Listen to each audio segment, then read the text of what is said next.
বরিশালে এমন দৃষ্টিনন্দন ভবন নেই বললেই চলে। নীল কাচে ঘেরাও দেয়া 6 তলা নান্দনিক ভবনটি নজর কাড়বে যে কারুরই। ভেতরে কাঁচের গম্বুজ সৌন্দর্য আরও বাড়িয়েছে, পাশেই দোতলা ক্যান্টিন ও মিলনায়তন।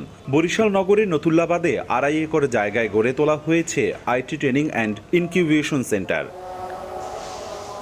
এখানে কম্পিউটার সহ রয়েছে আধুনিক সব সুযোগ সুবিধা। 2022 সালের ডিসেম্বরে তৎকালীন প্রধানমন্ত্রী এর উদ্বোধনও করেন। এটি চালু হলে প্রকল্পের মাধ্যমে প্রথম পর্যায়ে 2000 দক্ষ আইটি উদ্যোক্তা হবার কথা রয়েছে।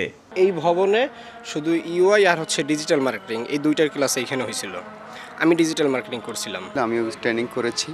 সেক্ষেত্রে এখানে তরুণ প্রজন্মের জন্য এটা একটা ভালো একটা উদ্যোগ। তবে ঠিকাদার প্রতিষ্ঠান জানায়, বারবার তাগিদা দিলেও তাদের কাছ থেকে বুঝে নেওয়া হচ্ছে না। কয়েক দফায় প্রকল্পের মেয়াদও বাড়ানো হয়েছে। প্রজেক্টের কাজ অনেক আগেই শেষ হয়েছে।